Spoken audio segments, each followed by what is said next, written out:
অর্থাৎ আমাদের দাদা খুবই শিব ভক্ত।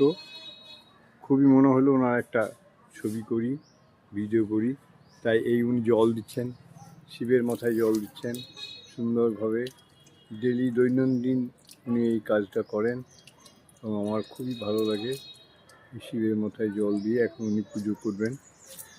এই পুজো করার যেটা আমি নিজেকে স্মৃতিতে ধরে রাখার চেষ্টা করব এবং জয়ী সমৃদ্ধি সম্প্রীতির জন্য এই ভিডিও পাঠাবো, ওরাও দেখে খুশি হবে। আজ আমরা কল্যাণীতেই 10টার মধ্যে এসে গিয়েছি। এখন দাদা এই যে পুজো করবেন, ধূপ প্রত্যেক দিনই দেন, আজও দিয়েছেন।